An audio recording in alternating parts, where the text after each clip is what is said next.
ಜಿ5 ಇರುವಾಗ ನೀವು ನಿಮ್ಮ ನೆಚ್ಚಿನ ಶೋಗಳನ್ನ ಎಂದಿಗೂ ಮಿಸ್ ಮಾಡಿಕೊಳ್ಳುವುದಿಲ್ಲ. ಅದು ಸಂಪೂರ್ಣ ಉಚಿತವಾಗಿ. ನೋಡಿ, ನೀವು ನೊಂದ್ಕೋಬೇಡಿ, ಮುಜುಗರ ಪಟ್ಕೋಬೇಡಿ. ನಿಮ್ಗೆ ಎಷ್ಟು ದಿವಸ ಬೇಕೋ ಅಷ್ಟು ದಿವಸನೂ ಇಲ್ಲಿರಬಹುದು.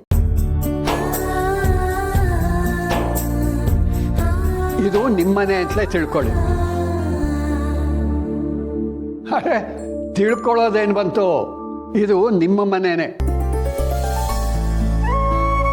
ತುಳಸಿ ಮನೆ ಅಂತಂದಮೇಲೆ ಇದು ನಿಮ್ಮ ಮನೆನೇ. ನೀವು ಈ ಮನೆ ಮಕ್ಕಳು ಕಂಡ್ರು.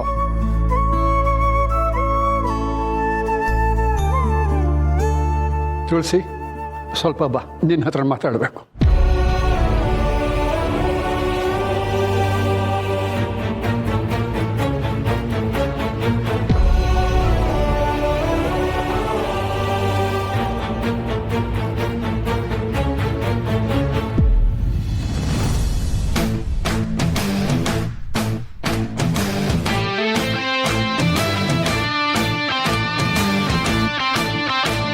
ಏನ್ ದೀಪಿಕಾ, ಖುಷಿಲಿ ಕುಂದಾಡ್ತಿದ್ಯಾ?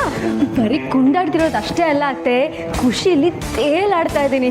ನನಗೆ ಇವತ್ತು ಎಷ್ಟು ಖುಷಿ ಆಗಿದೆ ಅಂದರೆ, ಇವತ್ತು ಬೆಳಿಗ್ಗೆಯಿಂದ ರಾತ್ರಿವರೆಗೂ ಖುಷಿಯಲ್ಲಿ ನಗ್ತಾನೆ ಇರಬೇಕು ಅನ್ನಿಸ್ತಾ ಇದೆ. ಇವತ್ತೆಲ್ಲ ಕುಂದಾಡ್ಬೇಕು ಅನ್ನಿಸ್ತಿದೆ. ಆದರೆ ಏನು ಮಾಡೋಣ, ಮನಸ್ಸಿಗೆ ಎಷ್ಟೇ ಖುಷಿಯಾಗಿದ್ರು ಈ ಮನೆಯಲ್ಲಿ ಬೇಜಾರಾಗಿರೋ ಥರನೇ ನಡ್ಕೋಬೇಕಲ್ಲ ಅತ್ತೆ. ಅದಕ್ಕೆ ಒಬ್ಬಳೇ ಹಾಡು ಹೇಳ್ಕೊಂಡು ಕುಂದಾಡ್ತಿದ್ದೀನಿ. ನಿಮಗೂ ಖುಷಿಯಾಗಿರ್ಬೇಕಲ್ಲ ಅತ್ತೆ. ಒಂದೇ ಏಟಿಗೆ 3 ಹಕ್ಕಿ ಬಿದ್ದಿರುವಾಗ ಖುಷಿ ಆಗದೆ ಇರತ್ತಾ? ಒಂದು ಅಭಿಯಿಂದ ದೂರ ಆಗಿದ್ದು, ಇನ್ನೊಂದು ಆ ತುಳಸಿ ಮನೆಯಿಂದ ತೊಲಗಿದ್ದು, ಕೊನೆಯದು ಮಾಧವನ ನೆಮ್ಮದಿ ಹಾಳಾಗಿದ್ದು. ಹೇಳಿ ಅತ್ತೆ, ನಿಮಗೂ ಖುಷಿಯಾಗಿದೆ ತಾನೇ?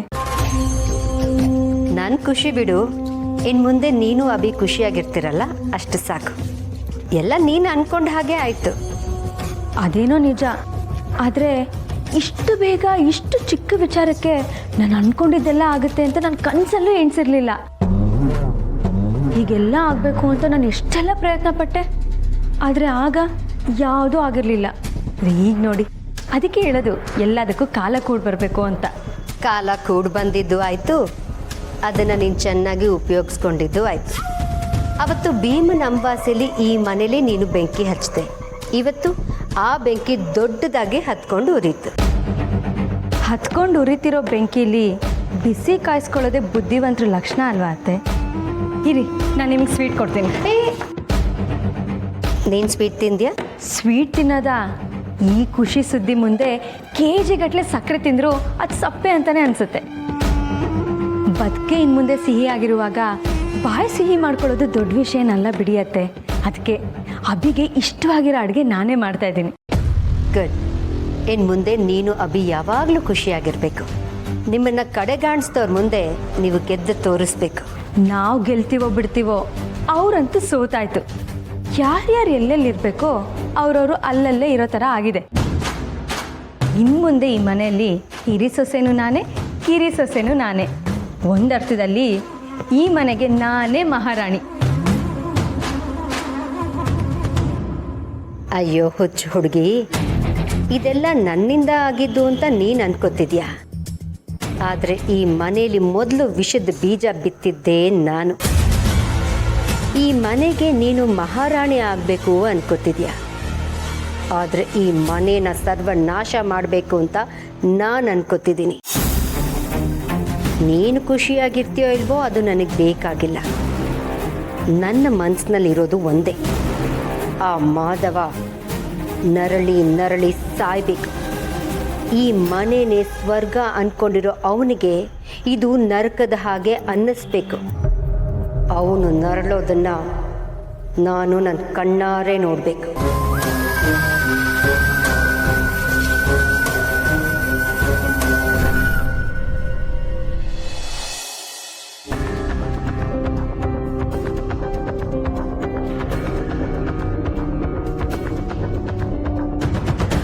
ಮಾವ ಏನೋ ಮಾತಾಡಬೇಕು ಅಂದರೆ? ಮಾತಾಡಬೇಡ ನೀನು. ಅಲ್ಲ, ಮಕ್ಕಳು ಅವ್ರಿಗೇನೋ ಬುದ್ಧಿ ಇಲ್ಲ, ಏನೋ ಮಾಡ್ತಾರೆ ಅಂತಾರೆ, ನಿನಗೆ ಬುದ್ಧಿ ಬೇಡವಾ? ಅವರು ಜಗಳ ಆಡಿದ್ರೆ ಅವ್ರಿಗೆ 2 ಏಟು ಕೊಟ್ಟು ನೀನು ಬುದ್ಧಿ ಹೇಳಬೇಕು. ಅದು ಬಿಟ್ಬಿಟ್ಟು ಗಂಡನ್ನು ಬಿಟ್ಟು ಆ ಮಕ್ಕಳನ್ನು ಕರ್ಕೊಂಡು ಇಲ್ಲಿಗೆ ಬಂದಿದ್ದೀಯಲ್ಲ, ಏನು ಹೇಳಬೇಕು ನಿನಗೆ? ಅಲ್ಲಮ್ಮ, ನೀನು ಇಲ್ಲಿಗೆ ಬಂದಿದ್ದೀಯ ಅಂತ ಖುಷಿ ಪಡಬೇಕು, ಅಥವಾ ಗಂಡ ಜೊತೆಯಲ್ಲಿ ಜಗಳ ಆಡ್ಕೊಂಡು ಬಂದಿಯಲ್ಲ ಅಂತ ಬೇಜಾರು ಮಾಡ್ಕೋಬೇಕು? ಏನೂ ಗೊತ್ತಾಗ್ತಿಲ್ಲ ನನಗೆ ತುಳಸಿ. ಏನಮ್ಮ ನೀನು? ನನ್ನ ಸೊಸೆ ಇಷ್ಟು ವೀಕು ಅಂತ ನಾನು ಅಂದ್ಕೊಂಡಿರಲಿಲ್ಲ. ಎಲ್ಲಾನು ಧೈರ್ಯದಿಂದ ಎದುರಿಸೋಳು ಅಂತ ಅಂದ್ಕೊಂಡಿದ್ದೆ. ಎಂಥ ಪರಿಸ್ಥಿತಿನ ಕೂಡ ಬುದ್ಧಿವಂತಿಕೆಯಿಂದ ನಿಭಾಯಿಸೋಳು ಅಂತ ಅಂದ್ಕೊಂಡಿದ್ದೆ. ನೀನು ಸುಖವಾಗಿರಬೇಕು ಅಂತ ನಿನ್ನ ಮಾಧವನ ಮದುವೆ ಮಾಡಿಸಿ ಆ ಮನೆಗೆ ಸೊಸೆಯಾಗಿ ಕಳಿಸ್ಕೊಟ್ಟೆ. ಆದರೆ ನೀವು ಮಾಡ್ತಿರೋದಾದ್ರೂ ಏನು ತುಳಸಿ? ಮೊನ್ನೆ ಅಷ್ಟೇ ಎಷ್ಟು ಖುಷಿಯಾಗಿದ್ವಿ. ಇವತ್ತು ಹಬ್ಬ, ನೀವೆಲ್ಲ ನಗ್ತಾ ನಗ್ತಾ ಹಬ್ಬ ಮಾಡ್ತೀರಾ ಅಂತಂದ್ರೆ ಏನಮ್ಮ ಇದು? ನನ್ಗೆ ಕ್ಷಮಿಸ್ಬಿಡಿ ಮಾವ. ನಿಮ್ಗೆ ಎಷ್ಟು ಬೇಜಾರಾಗಿದೆ ಅಂತನೂ ನಂಗೆ ಗೊತ್ತು. ನಿಮ್ಮ ಕಾಳಜಿನೂ ನನಗೆ ಅರ್ಥ ಆಗುತ್ತೆ. ಆದರೆ ಈ ಪರಿಸ್ಥಿತಿಲಿ ನಂಗೆ ಉಳಿದಿದ್ದೊಂದೇ ದಾರಿ. ಪರಿಸ್ಥಿತಿನ ಬುದ್ಧಿವಂತಿಕೆಯಿಂದ ನಿಭಾಯಿಸ್ತೀನಿ ಅನ್ನೋ ನಂಬಿಕೆ ನಿಮಗಿದೆ ಅಲ್ವಾ? ಅಷ್ಟು ಸಾಕು ಮಾವ. ಆ ನಂಬಿಕೆ ಇದ್ರೆ ನನ್ನ ನಿರ್ಧಾರ ಸರಿ ಇದೆ ಅಂತ ದಯವಿಟ್ಟು ನಂಬಿ. ಆ ನಂಬಿಕೆ ಏನೋ ಇದೆ ತುಳಸಿ, ಆದರೆ ಹಾಗಂತ ಮನೆಯೇ ಬಿಟ್ಟು ಬಂದ್ಬಿಟ್ರೆ ಹಾಗೆ? ನೀವೇ ಹೇಳ್ತಾ ಇದ್ರಿ ಅಲ್ವಾ ಮಾವ, ಕೆಲವೊಂದ್ಸಲ ಕೆಲವು ಘಟನೆಗಳು ನಮ್ಮ ಕೈ ಮೀರಿ ನಡೆದು ಬಿಡುತ್ತೆ, ಕಾಲನೇ ಅದನ್ನ ಸರಿ ಮಾಡುತ್ತೆ ಅಂತ. ಈಗ ನಾನಿರೋದು ಅಂಥ ಪರಿಸ್ಥಿತಿನೇ. ಮಕ್ಕಳ ಸಂತೋಷಕ್ಕೋಸ್ಕರ ನಾನು ಹೀಗೆಲ್ಲ ಮಾಡಬೇಕಾಗಿದೆ. ತಾಯಿ ಆದವಳಿಗೆ ತನ್ನ ಜೀವನ ಎಷ್ಟು ಮುಖ್ಯನೋ ಅದಕ್ಕಿಂತ ತನ್ನ ಮಕ್ಕಳ ಜೀವನ ಮುಖ್ಯ ಅನ್ಸುತ್ತೆ. ಅವಿನ ಮಾಧವ್ ಅವರು ಮನೆ ಬಿಟ್ಟು ಹೋಗು ಅಂದಾಗ ನನ್ನ ಕಣ್ಣೆದ್ರಿಗೆ ಬಂದಿದ್ದು ಈ ಮನೆನೇ. ಅವಿ ನನ್ನನ್ನು ತಾಯಿ ಅಂತ ಒಪ್ಕೊಂಡಿದ್ದಾನೆ. ಅಂಥದ್ರಲ್ಲಿ ಮಗನ ಮನೆಯಿಂದ ಆಚೆ ಕಳಿಸಿ ನಾನು ಅಲ್ಲಿ ಹೇಗೆ ಸಂತೋಷವಾಗಿರೋದಕ್ಕೆ ಸಾಧ್ಯ ಹೇಳಿ?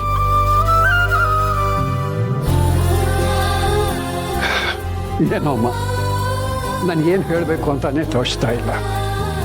ಇದೆಲ್ಲ ಆದಷ್ಟು ಬೇಗ ಸರಿ ಹೋದರೆ ಅಷ್ಟು ಸಾಕು. ನೋಡು ತುಳಸಿ, ನೀನು ಯಾವಾಗಲೂ ಸಂತೋಷವಾಗಿರಬೇಕು ಅನ್ನೋದೇ ನನ್ನ ಆಸೆ. ನಿನಗೆ ಎಲ್ಲಿ ಸಂತೋಷ ಸಿಗುತ್ತೋ, ನಿನ್ನ ಮನಸ್ಸಿಗೆ ಎಲ್ಲಿ ನೆಮ್ಮದಿ ಸಿಗುತ್ತೋ ಅಲ್ಲಿರೋ ತಾಯಿ. ನೀವು ಯೋಚನೆ ಮಾಡಬೇಡಿ ಮಾವ, ಆರಾಮಾಗಿರಿ. ನನ್ನ ಮೇಲೆ ನಂಬಿಕೆ ಇಡಿ. ಖಂಡಿತ ಆದಷ್ಟು ಬೇಗ ಎಲ್ಲ ಸರಿ ಹೋಗುತ್ತೆ.